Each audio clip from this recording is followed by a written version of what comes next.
Welcome to another in the series of What's Happening at the MacGregor Gallery up at DTUC. I'm your host, Ernie Underhill, and what's happening this week is an exhibition of the drawings of Charles Scott. This is one of the feature pieces of his exhibit, this drawing. Charles Scott was born in Scotland, in Glasgow, and he received his art diploma and degree at the Glasgow School of Art. He came to Canada in 1912, and he served as art supervisor for the Calgary School Board till 1914, and then he moved to Vancouver where he assumed the same position. In 1926 he was appointed director of the Vancouver School of Art, which is now the Emily Carr College of Art, and he was there for about 26 years. He's quite well known in Canada as a painter, but it's as a draftsman that we're going to view him today. And to participate in this review of his work, I have with me one of the School of Art at DTUC's drawing teachers, Gordon Mackie. Gordon, what do you think of this? You're using him as an example for many of your class works.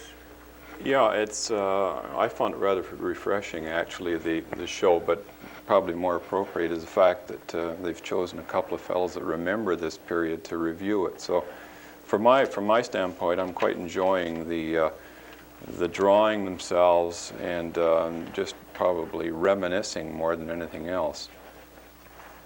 These works were done in about 1942. If we could move on to the next one, we're going to be looking at both portraits and some of the working sessions at the military camp at Nanaimo, where he spent about 6 weeks and he did about 64 drawings. And like this one's a little different, it's sort of an action study. Yeah. Mm-hmm. Yeah, I didn't realize they were done over a period of 6 weeks. I got the impression from looking at the show that they'd taken a little longer time to execute.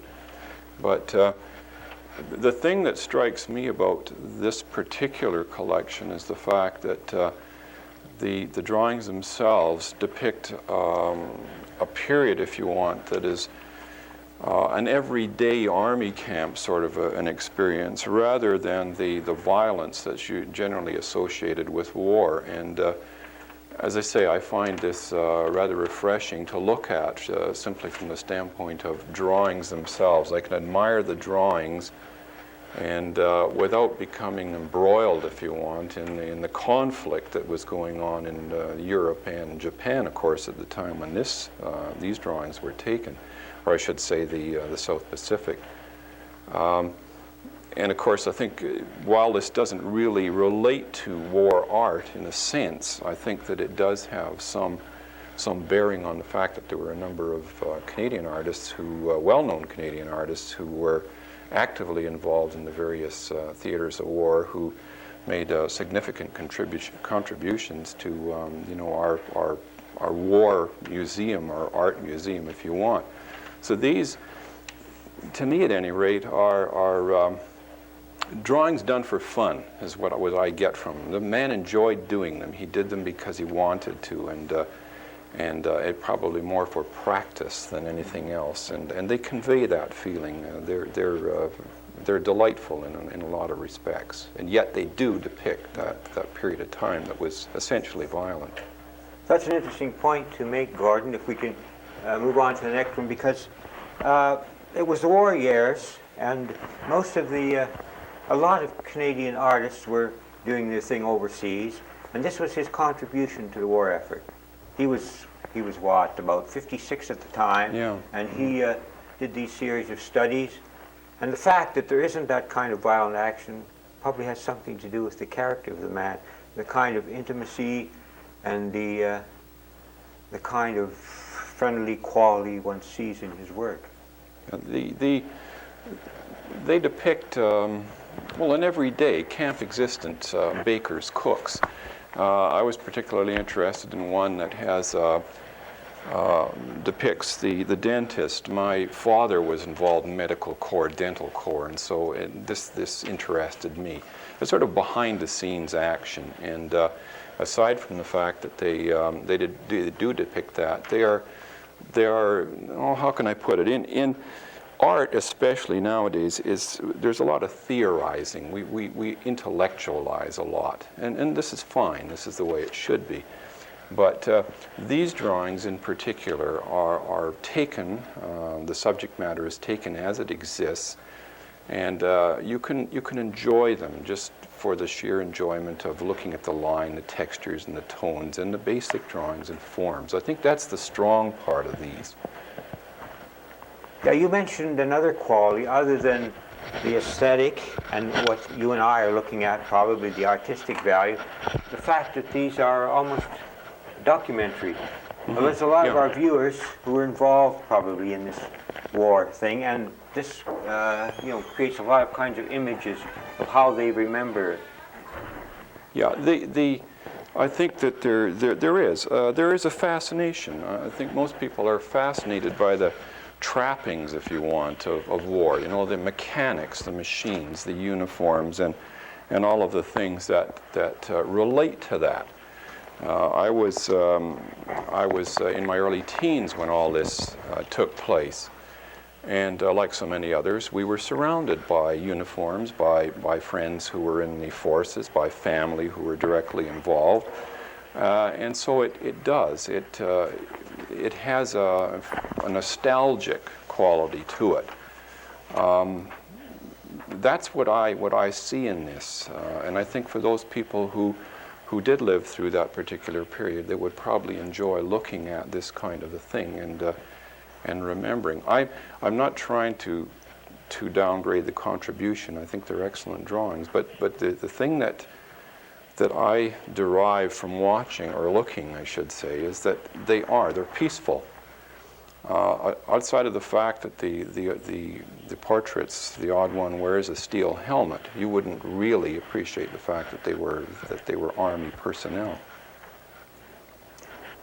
Yeah, he taught until 1952, and I did have a chance to meet him, and he was a gentle kind of person.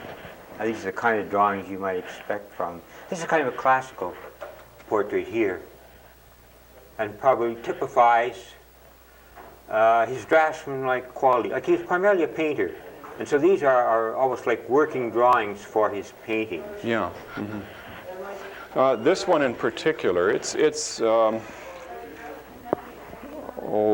representative of a number of studies that are along the same line. It does display, to my mind, a good sense of draftsmanship, of form, of volume, if you want, a third-dimensional quality, which is, in a lot of cases, particularly in drawing today, is lacking. Not because the people aren't directly involved in it, but because they choose to interpret things in a little different way.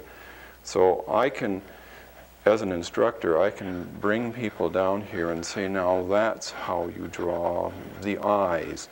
Look at the formation of them. Look at the way the cheekbones are handled. Look at the way the nose is drawn. There's a deftness there. There's a sense of form. The mouth and the lines of the chin, the ears, and so forth are all well handled. And every line that he puts down is essentially put down for a purpose. Very, very deft. It almost appears, how can you liken it? It's the kind of drawing where almost every line is thought out, and before he puts the line on the paper. And that's what I like about it. The characterizations are there, but in addition to that, you have a drawing look about them. They're not portraits in the sense of the word. They are pencil drawings which display a lot of form, but there's a charm to them. They're not what you'd call vigorous, but very, very well handled. You know, Gordon, these we might almost be seeing these out of context, in that these were his own private drawings and many from his sketchbook that probably were studies for paintings. And they were collected or left to his son Melvin Scott after his death, and Melvin donated them to the Greater Gallery at Victoria, which put them together in the form of an exhibition. So now they're matted and in frames, and they've received another kind of position other than as his personal studies. So it's a little like we're looking into his diary, or Yeah, sharing exactly. something very personal. Yeah. Yeah, I agree. I think that probably. So this is another good example, I guess, of Scott as the classical draftsman. And we have to remember, I guess, that this was the 40s, a whole different era. It's interesting that he was, at that time, a member of the RCA, the Royal Canadian Academy. He was active as director of the Vancouver School of Art. He was active as supervisor with the Department of Art Education. He was lecturer at UBC for the Department of Education.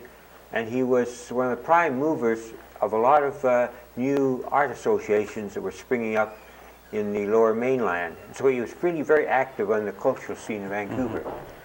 And so, what do you think of this as a classical portrait? Yeah, it'd fall into that category.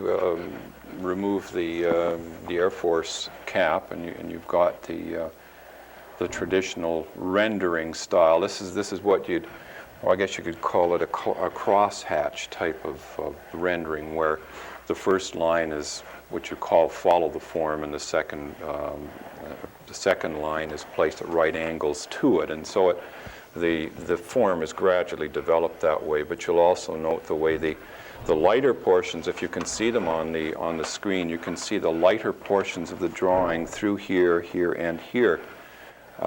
Depict where the light hits the surface of the form, and in a classical vein, they're very, very interesting from that standpoint. I would, as they say, I get a great deal of pleasure out of looking at them, and from that point of view, just the general handling of the pencil. Yeah, here's another variation on the same head, three-quarter view, whereas that was a frontal view. You know, in 1948, Arts Canada did a feature on him, and he was alive then, and they mentioned few people have done as much for Scott as he has for the general support of art in the West Coast. And they introduced a quote from him, which I think is worth relating. Remember, I said he's primarily known as a painter, and these are sort of his working drawings. But in the article, Scott says, "I am as susceptible today of the magic of light and atmosphere as I was in the yesterdays, and I gladly and naturally yield myself to it. In consequence, I must paint in such a manner and use such subject matter as will best express the degree of magic I have experienced." Scott was then 62, and he was to live to be 66. And of course, this is drawing, but even looking at drawings, you can sense the same quality of light that he lets enter into them. You know, how much space he's devoting to that magic brightness. Yeah, exactly. There is a sense of, when you look at these, there is a sense of light and light source. And he plays and that plays a great part in all of the drawings that he's done here. I don't think there's any attempt to depict anything more than form and character. And those of you who are interested in drawing I should also point out the variation of the line, the way some of the lines are darker than others to depict space, if you want. The line of the lips, the shadows and ears, and so forth, and that's what he's attempting to get at. The line on the underside of the chin. A direct attempt to depict space and form and volume. They're very well handled from that standpoint. From that to the next one, which a little different. This is an interesting drawing because it combines both line and texture, and not only is it is it a nice drawing from the standpoint of line? I think it's a nice characterization of the chef with the chef's hat. A very, how can I put it? A very striking example of pencil drawing. It gives a great contrast to the linear quality, right, as opposed to the tonal. It's almost a classical portrait setup. Yeah, you've admired his capability with structure and anatomy. Mm-hmm. What about characterization, which you? Yeah, this is what I was groping for words, but this is a striking characterization. I get the impression that this gentleman is a very, very resourceful type, if you want, very dominant. I wouldn't say domineering, but a dominant type. And gourmet meals out of army. No, I wouldn't. No, I don't get that from this. I think he's probably very, very competent, and he would serve up a good meal. But it doesn't strike me as that. But I do like the drawing, the combination of lines and tone. No fussing in the background, just straight down-to-earth drawing. Among these portraits that are really quite personal and involve personal studies, he has a number of smaller sketches of situations where we're not so much concerned maybe with the actual person and their features as we are with the shape, what they're doing, and their environment. Yeah, behind the scenes sort of an approach. Right. And this is a nice characterization in that it depicts the obviously broken leg, but it's the attitude of the soldier in the chair. He's very, very relaxed, despite the fact that he's injured, and maybe he's glad, I don't know. But at the same time, it's a nice drawing from the point of view of what we call gesture. You can read into this the attitude of the individual being portrayed. And when we get into the next one, we became aware that a lot of women also took part in that situation, World War II. Yeah, it's interesting because I think CBC was depicting, if you don't mind the rival networks, they were depicting the Canadian Women's Army Corps not too long ago, and it was rather interesting, going with the quacks they used to call them. But the drawing here is of a telephone operator, and again, what this does is captures the girl about her business in such a way as to give the impression of what you'd call gesture. In other words, she's very relaxed. The drawing itself is a very relaxed characterization of an action, an everyday, ordinary action, and you can live with this. You can look at it, and it's a very, very nice, I think, characterization. Yeah, the relaxed line, which does give you the form relaxed, probably says something about the kind of education he would have had. Having gone to the Glasgow School of Art, that would be what, 70 years ago? Yeah. Anatomy was one of the subjects that went along with drawing, and he knew what was going on underneath all that clothing. Right. It's in addition to that, it's, as they say, you can look at it and say, well, why pick this? But it was just an everyday, ordinary occurrence, I suppose, these people. And I don't know whether he was trying to depict the various areas involved in camp life or not. But I just get the impression that it's a quick sort of a sketch done very rapidly.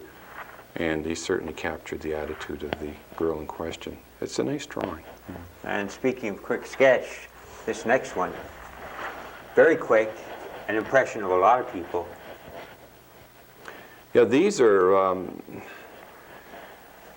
almost what you would call cartoon approaches. They're cartoonish in the sense that he's tried to in the first few minutes, I suppose, organize the scene, give some sense of what the individuals were doing. In other words, block it in so that he could either carry it further or leave it at that. And I look at that and I get a sense of what these people were involved in. They may have been digging a hole and filling it up only to dig another hole. I don't know. But the point is that it does depict a sense of action. And you don't often see this sort of rounded drawing style. You know what I mean? Mm-hmm. It's almost a cartoonish approach. But from what I get from this, that it's a quick sketch, and probably was never meant to be carried any further. Yeah, well, your reference to cartoon, of course, also is what they call the plan for large murals, in which you use simple forms to designate your space and the action. And like you say, this was one of his sketches. Mm-hmm. Maybe this was not meant to be seen as a prime artwork hanging on the wall. It was a plan for something else that was to happen. No, that's what happens in a lot of instances. Look, he has a sure, we're looking at it from the standpoint of a finished piece of work. It was never meant to be that. But it's a delightful little sketch that certainly deserves recognition in light of the fact that it does depict an action.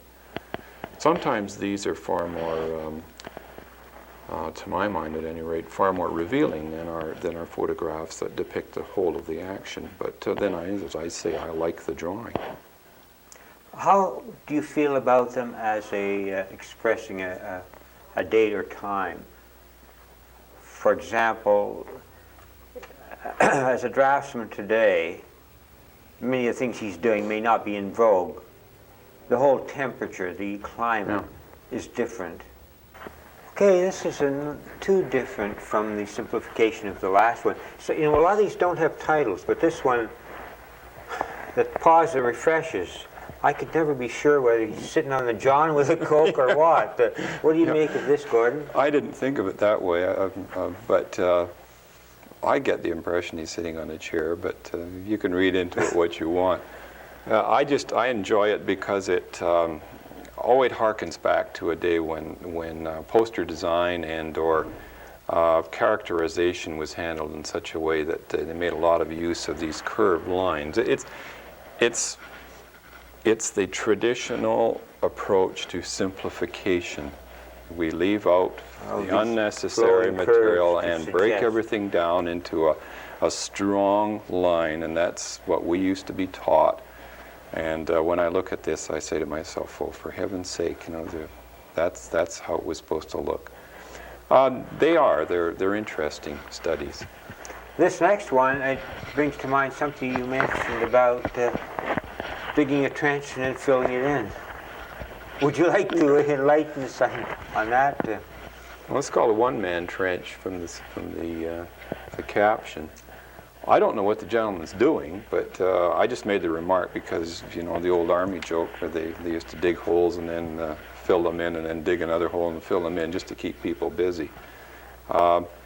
That's what I get from this one. Probably not quite as interesting a drawing as some of the others, from my point of view. I think that people enjoy looking at people. They're interesting. You can see the faces and the characterizations more so than this. Another quick sketch, I would imagine.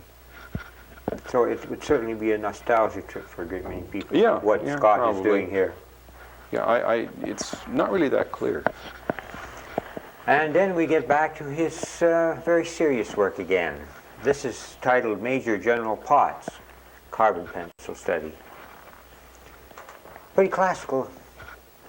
Yeah. Again, a very strong portrait. I get the impression of a very determined type. Obviously, a major general, if you want. And yet, at the same time, somebody did mention there is a likeness to Terry Thomas, so there's a kind of a comical atmosphere. And I don't want to read into this something that's not there. But I like the drawing. I think it's a very, very strong portrayal of the gentleman involved, and certainly well handled.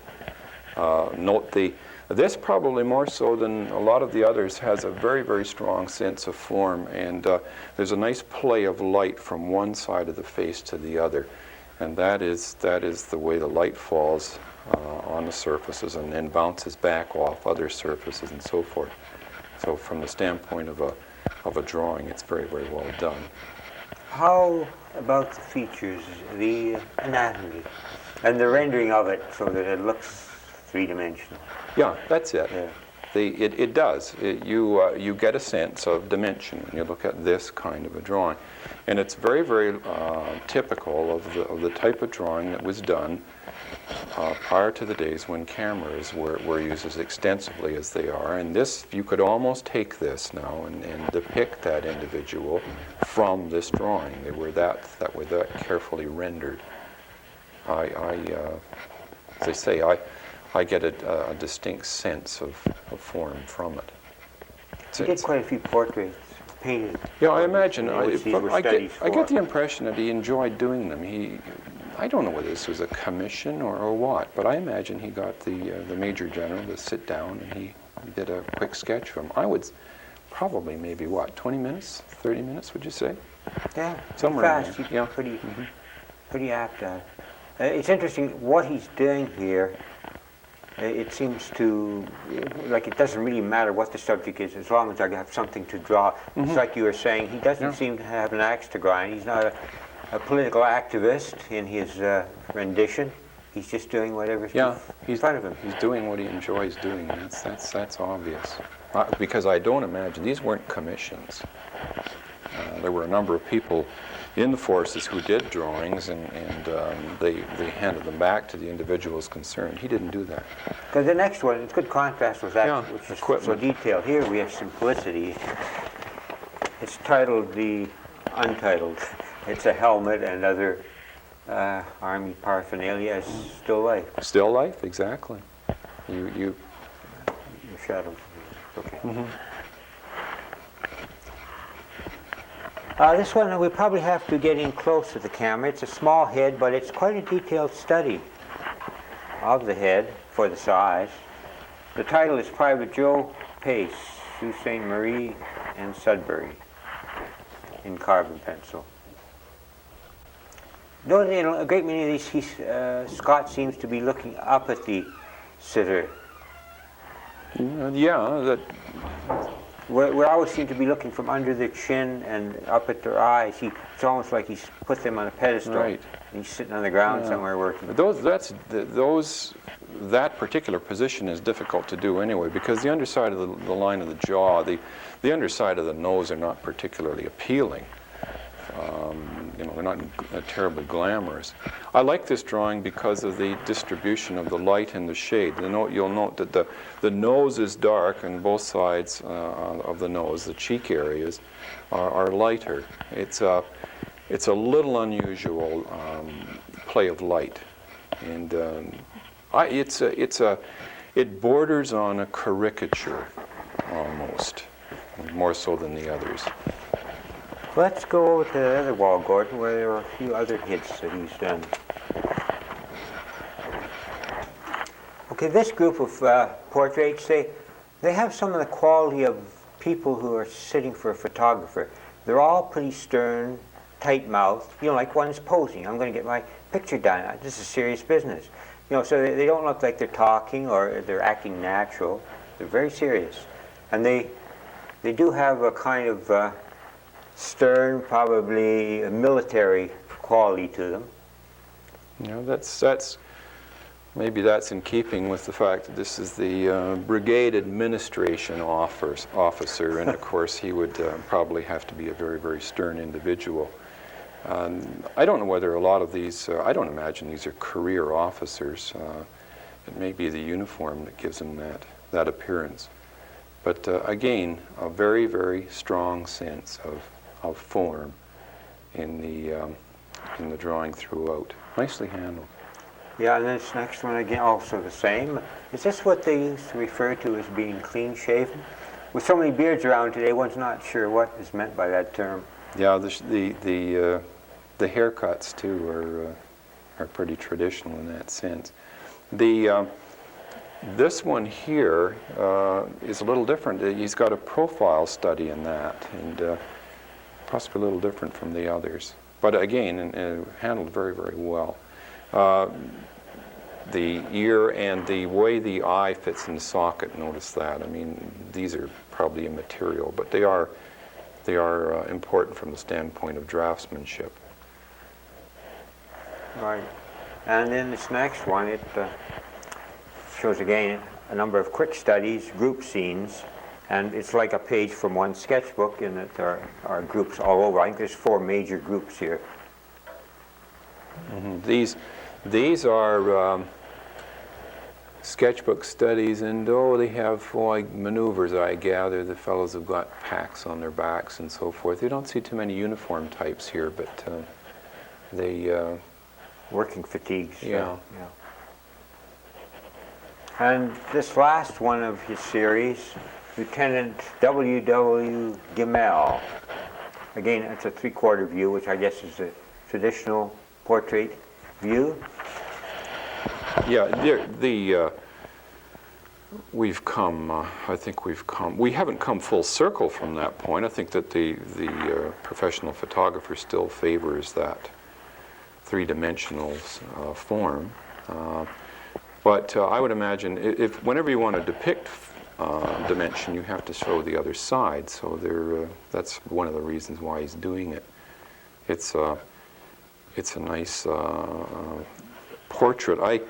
I wonder, as I always get the impression these helmets are much heavier than they appear there. Maybe that's it could have been made stronger, heavier if you want. But a very, very nice drawing. As I say, I've enjoyed looking at this week. Well, yeah, it's interesting. The hatching, the shading, the tonal technique you mentioned, he only does it briefly, just enough to indicate. Just enough. Suggests that maybe this is detail for a painting. Mm-hmm. Yeah. He didn't need to carry any further. He doesn't overdo anything. Down towards the bottom of the portraits are left clean, and this suggests to me the portrait approach. Well, thanks very much, Gordon, for talking with me about these works of Scott.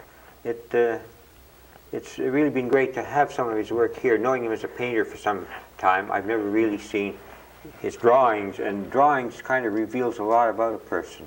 And they do, and I get a distinct sense of craftsmanship, of sort of a gentle quality, if you want.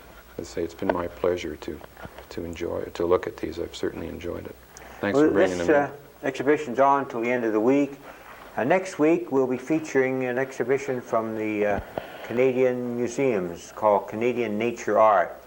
Most of this work is very illustrative, highly realistic, of plants, scenery, and flowers by a group of artists, about 16 of them, who were commissioned by the Canadian Museums branch to do detailed studies that depicted traditional Canada.